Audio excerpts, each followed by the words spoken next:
भय हो कि वो किसी को जबरदस्ती नहीं फंसाएं।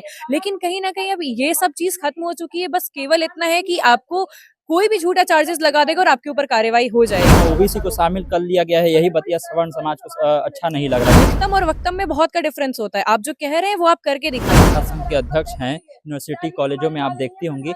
आपने देखा है कभी कि जात के आधार पर इस तरह से भेदभाव किया गया हो, कुछ ऐसा मामला सामने आया है? नमस्कार, स्वराज पोस्ट देख रहे हैं आप। मेरा नाम है निकेत पाठक। यूजीसी के नए नियमों को लेकर के देश भर में विरोध हो रहा है, कई सारी बातें कही जा रही है और खास तौर से जो सवर्ण समाज है वो जो है इस मुद्दे को उठा रहा है कि बहुत सारी इसमें कमियां हैं जिसको दूर किया जाना चाहिए। हमारे साथ जो है छात्र संघ के अध्यक्ष है मैथिली मृणालिनी जी, उन्हीं से सीधी बातचीत करेंगे। सबसे पहले तो ये जो नियम है ये होना जरूरी था कि नहीं था, बनना चाहिए था कि नहीं बनना चाहिए था? देखिए, अगर हम बात करें तो टाइम टू टाइम एक इनोवेशन जो होती है वो चाहिए होती है, प्रोटेक्शन हर किसी को चाहिए होती है। तो उस तरीके से अगर उस दिशा में कोई भी काम किया जा रहा है तो वो बिल्कुल सही है। अगर आपको ऐसा लग रहा था कि कास्ट बेस्ड डिस्क्रिमिनेशन बढ़ रही है, तो अगर आपने उसके लिए कानून बनाया तो हम लोग उसकी बिल्कुल उसको बाइज्जत हम लोग स्वीकार करते हैं, खुले हृदय से स्वीकार करते हैं। हमारी मांग बस इतनी है कि उनके साथ गलत हो रहा है, अगर हो रहा है तो हम उसके लिए उनके साथ खड़े हैं।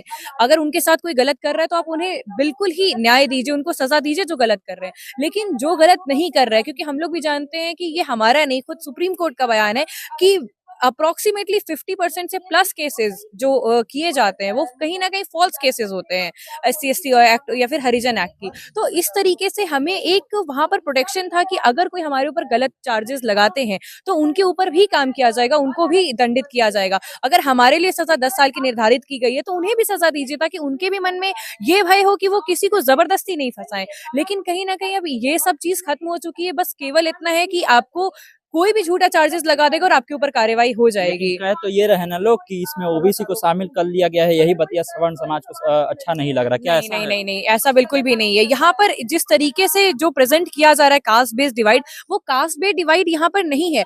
हम लोग ऐसा नहीं है कि हम लोग एक पर्टिकुलर कास्ट को सपोर्ट कर रहे हैं, फिर एक पर्टिकुलर कास्ट के अगेंस्ट है। यहाँ पर बात सिर्फ़ इतनी है, हमारे अधिकारों की है। अगर हमें बस प्रोटेक्शन चाहिए कि आप अगर हमारे ऊपर अगर गलत चार्जेस लगाए जा रहे हैं, तो आप हमें कैसे प्रोटेक्ट करिएगा, बात उसकी है। और यहाँ पर ऐसा नहीं है कि ओबीसी वर्सेस सवर्ण समाज या फिर बैकवर्ड वर्सेस फॉरवर्ड, ऐसी कोई लड़ाई नहीं है। यहाँ पर बस एक जागरूक छात्र अपने अधिकारों की मांग कर रहा अच्छा, है। आप भी जो है छात्र संघ के अध्यक्ष हैं, यूनिवर्सिटी कॉलेजों में आप देखती होंगी।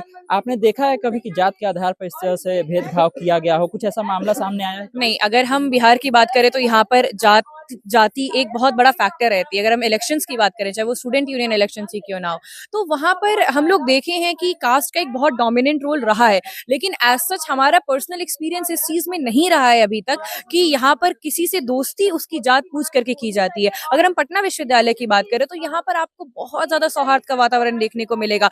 सारे बच्चे एक साथ उठते-बैठते हैं। हम लोग सिर्फ एक जाति की बात नहीं करते, अगर हम लोग धर्म की भी बात करें, अभी सरस्वती पूजा थी और सरस्वती पूजा में इकबाल छात्रावास के सारे छात्र अलग-अलग पंडालों में गए। तो यहाँ पे हम लोगों को दिखाई दे रहा है कि ये जो डिवाइड है, कास्ट बेस्ड या रीजन बेस्ड एज़ सच नहीं मैटर करती है यूनिवर्सिटीज़ में।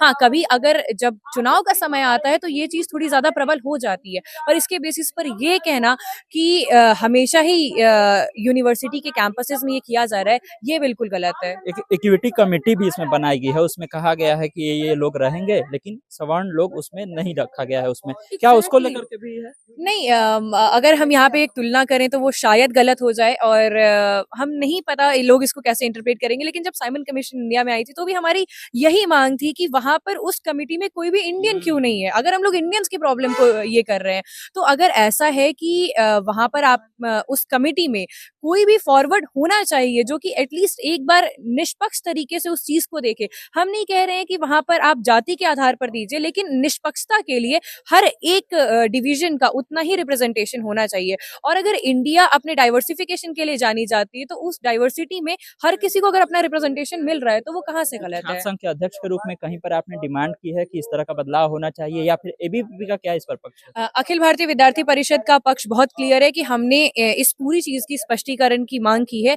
और सेंट्रल लेवल पर माँग की। हमारे राष्ट्रीय महामंत्री जी डॉक्टर वीरेंद्र सोलंकी जी ने भी इस चीज़ की माँग की है और राष्ट्रीय स्वयं सेवक संघ ने भी धर्मेंद्र प्रधान जी से डायरेक्टली एजुकेशन मिनिस्ट्री से इस चीज वो की तो डिमांड। कह रहे हैं कि चिंता लेने की बात नहीं है, कहीं भी हम गलत होने ही नहीं वही देंगे। तो, वो जो उनका बयान आया है वो हम लोगों के लिए बिल्कुल भी सेटिस्फैक्टरी नहीं है, क्योंकि आप बस एक मुखर तौर पे कह दीजिए, लिखतम और वक्तम में बहुत का डिफरेंस होता है। आप जो कह रहे हैं वो आप करके दिखाइए। अगर आप कह रहे हैं कि हमें चिंता करने की आवश्यकता नहीं है, तो फिर आप संशोधन लेकर के आइए। Thank you. तो देखिए ये जो है बता रही थी कि किस तरह से जो सारी बातें हैं उसमें क्या-क्या चीज़ों को लेकर के इनको परेशानी है, दिक्कत है और क्या होना चाहिए और उसको कैसे जोड़ा जाना चाहिए। जो विरोध प्रदर्शन हो रहे हैं, किन चीज़ों को लेकर के हो रहे हैं। तमाम सारे अपडेट के लिए आप इस तरह स्वराजपुर से जुड़े रहिए। यूट्यूब पे देख रहे हैं हमारे चैनल को सब्सक्राइब कर लीजिए, फेसबुक देख रहे हैं, फेस पेज को लाइक कर लीजिए। धन्यवाद, नमस्कार।